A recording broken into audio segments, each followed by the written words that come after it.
Tonight, investigating all things connected to Donald Trump, and that's saying a lot.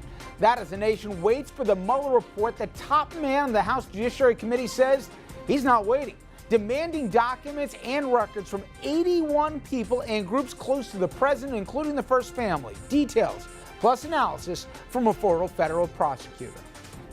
Then Amazon, it's known for free returns, but on its products, not on its plans to move to New York. Now, the state's governor trying to lure the online retailer once again. We will speak with a business leader who's cheering him on.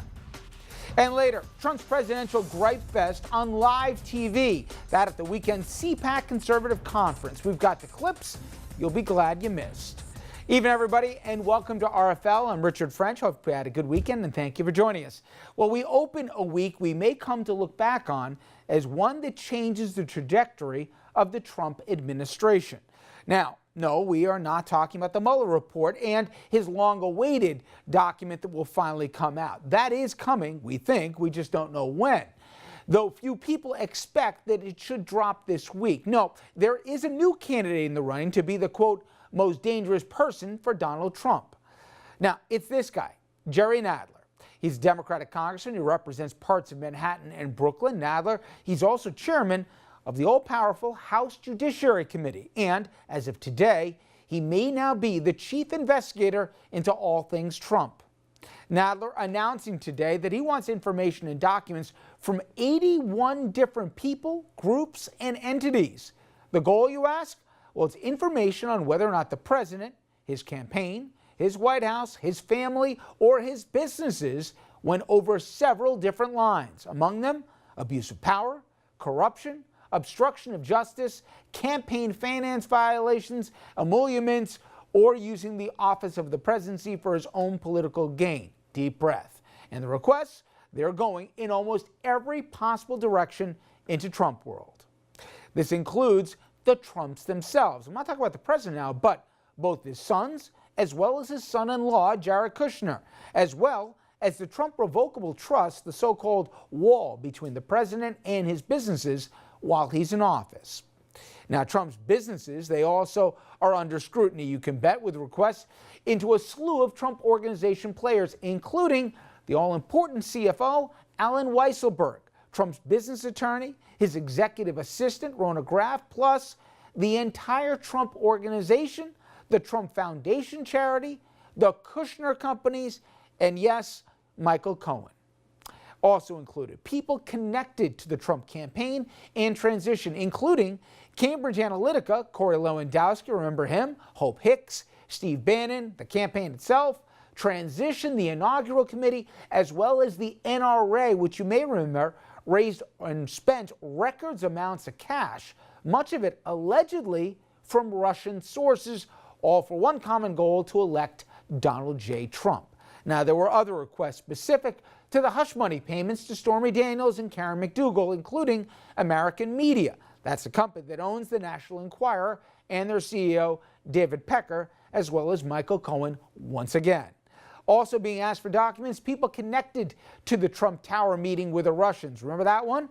That it was all intended. Now we learned to seek dirt on Hillary Clinton.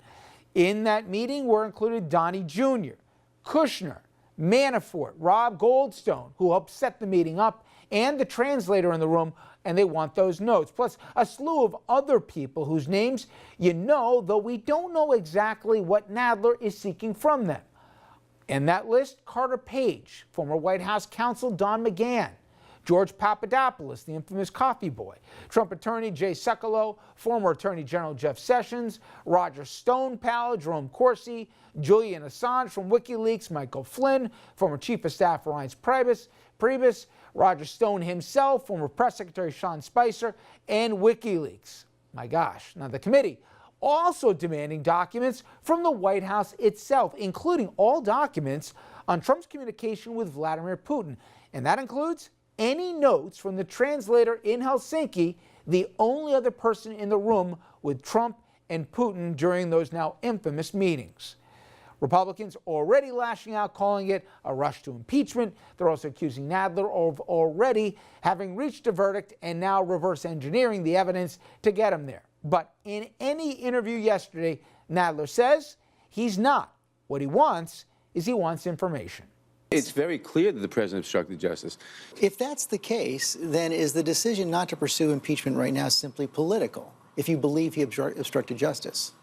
No, we have to do the investigations and get all this. We do not now have the evidence all sorted out and everything to do an impeachment. So while all that's going on, Democrats are now working to get access to the president's tax returns. Democrats, they're reportedly drafting language as we speak in the House Ways and Means Committee, that to request all the president's personal tax returns from the IRS. The committee, they got the legal authority to request the tax returns of any American, though the IRS or the Treasury Secretary may look to deny or delay the request, in which case it would likely end up, you guessed it, in court. So, do Democrats know what they're looking for with all this, or are they just fishing for anything to make the president look bad? And what do they hope to get out of all this? Well, for that, we turn to former federal prosecutor Stephen Mulroy. He's also a professor of law at the University of Memphis and author of the book Rethinking U.S. Election Law, Unskewing the System. Where to begin here? But, you know, just a few weeks ago, if I said, hey, the least of the president's problems might be the Mueller report and instead be the Southern District and really being able to go wherever they want to. And now also an invigorated Congress with as many as 81 people. They're going to have to produce some records here. This is amazing, the scope this thing is taking, isn't it? It is amazing, and it's kind of hard to keep track of, even if you're a professional lawyer whose job it is to keep track of these things. I mean, there is the possible fraud of the Trump organization. There's the bank fraud. There's also the fraud involving the inauguration. There is obviously the contacts with Russia. Then there's obstruction of justice regarding all of the prior investigations, and it goes on and on. And then a lot of these allegations involve alleged violations of state law, which the New York State Attorney General's office is also looking into. And that's particularly significant, Richard, because those state prosecutions are not subject to a presidential pardon. Exactly. And in a little bit, we're going to be talking to a couple former prosecutors out of their office and what makes the Southern District so unique. But now you have, Stephen, Congress getting involved. And you've seen the list of 81. What jumps out at you for those who are both on the list and not on the list? Because it really runs the gamut from members of the First Family to the Trump Organization, Foundation, but so many other places in between as well. Well, the one that stands out to me is the chief financial officer of the Trump Organization. All the major transactions ran through him. You know, he is, to use the cliche, he knows where the bodies are buried, if there are any bodies at all. And to get him to testify, particularly if they provide a grant of immunity so that he can't take the Fifth Amendment and has to answer all questions. A lot of the allegations that are not directly related to Russia or obstruction of justice have some sort of financial impropriety involved, inflating assets to get a loan, deflating assets to avoid taxes, other types of bank fraud allegations, etc. That CFO is going to have, I think, a good chance of having relevant information about all of those things. Especially because, and we're talking about Alan Weisselberg, for 40 years. He had been with Trump's both father and then Donald Trump, the now president. To that end, maybe this is too neat what I'm drawing here, Stephen, but it seems if Mueller's probe focuses largely on the connections with Russia in the lead up to the election and even in the aftermath, and I saw the ranking member on the Intelligence Committee in the Senate said that there's an enormous volume of context even that committee has seen, speaking of both Russia and the Trump team. Then you could see that Congress would get involved, yes, albeit in some of the obstruction and also less so maybe with the collusion, but also with the abuse of power. How about that? I mean, do you think there'll be a differentiation, and is there a coordination between what Congress is doing, between what Mueller's doing, and even what they're doing at the state levels, including what they're doing at the federal courthouse in the Southern District of New York? Will people stay in their lanes a little bit, not just not stepping on toes, but also for we the people to understand this report's dealing with this possible malfeasance, this is dealing with this, and this is dealing with that? or will they all be kind of conflated? I see what you're saying, and it's a good question. I think the prosecutors will stay in their lanes, if you will. Mueller will focus on the Trump-Russia connections and obstruction of justice. Southern District of New York will focus on those aspects of the fraud allegations that Mueller essentially farmed out to them. The New York Attorney General's office will focus on certain aspects of fraud that are violations of state law. We've got a separate prosecution investigation going on in Maryland. But put atop all of those separate strands another layer, which is Congress. And Congress, I believe, not only has the oversight authority, but considers it their oversight responsibility to look into any or all of those matters. And speaking of this widening probe where Congress is involved, in the hearings with Cohen, if one thing we learned, his tax returns, they very well may be open game right now, right?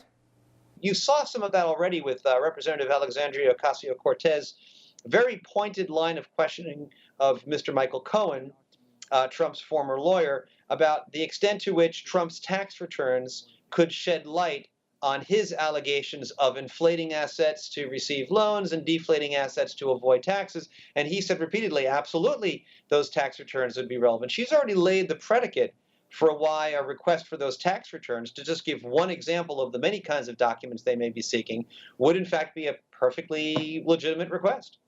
I want to get to that story, and again, I'm not on the payroll of the New Yorker, but the article fascinating on many different levels. But there was one particular exchange, Professor, where reportedly in late of summer 2017, Trump, obviously no fan of CNN, went out of his way to not only say that he didn't think that it was a good idea, the merger with Time Warner and AT&T, or the acquisition, but he put his finger or his thumb on the scale. And this reportedly was an exchange that happened where both John Kelly, then the chief of staff, and also Gary Cohn, who was his Treasury Secretary. And he's told it to, I've been telling Cohn, quote, to get this lawsuit filed and nothing's happened. I've mentioned it 50 times, nothing's happened. I want to make sure it's filed. I want that deal blocked. Now, hypothetically, if all that is true, and apparently there's more than one source who allegedly said that they heard the exchange, a lot of presidents from both political parties over the years haven't loved certain mergers. I get all that. But given that the president, not just in this case, had made statements beforehand because of antipathy to CNN, also that he was talking about raising some of the postal rates here for Amazon, et cetera, because he didn't like Bezos in the Washington Post. There's a First Amendment issue to this, isn't there, where that goes beyond what a president can do. It's not just an abuse of power, but there's also potential real violations there. Am I wrong? No, you're not wrong. I mean, to the extent that you can show that Trump, because they were criticizing him or because he saw them as political opponents, he used the machinery of the federal government, the levers of power that he had at his disposal to retaliate against perceived political enemies. That clearly is problematic, to say the least. Now, Trump can argue, at least in the merger case, that he's allowed to have opinions about the merger, and as long as it wasn't for retaliatory reasons, then it was just him acting as president. I think in terms of the legality of that, I'm actually not sure exactly where that line is drawn, but I do know this: to the extent that Congress is convinced that he acted in both two cases regarding Jeff Bezos and CNN for political retaliatory motive reasons and not just on the merits, that is clearly an impeachable offense and something that Congress could take issue with if there were impeachment proceedings. I'm curious, if you ever could have constructed where a high crime and a misdemeanor was before the 2016 election and where we are now, in the fire hose of daily, more than allegations, but even statements from the Oval in terms of what he's prepared or willing to do to enemy lists, et cetera, and everything we've seen with foreign adversaries. I can go down the list. You know where I'm going with this. You couldn't make it up if you tried. Do you even know where to start or stop? Because in many ways, that's going to be the job of Congress at some point, to figure out where the line is. And I'll be damned, I don't even know where to begin. I think that one of the things that's so strange about this if you want to call it an impeachment controversy or at least abuse of power controversy with the president, that separates it from so many others is that so many of the things that Trump has been doing that seem so suspicious or problematic, he's been doing out in the open. He does it by tweet, he does it by press conference. And I think that if a lot of these things had been discovered as happening in secret and then, the press somehow came out with it, we would already be talking about impeachment. I appreciate the time so much. Thank you. Thank you. Up next, so many legal experts, including the last guest here, now say the biggest threat to Trump is not the Mueller report here, but it very well may be from the Southern District of New York. But what exactly is this Southern District, and why is it such a potential threat to the president? Well, Dominic Carter, he went down to the Southern District to get those answers, and he spoke to a couple of folks who have worked there. His report, it's straight ahead.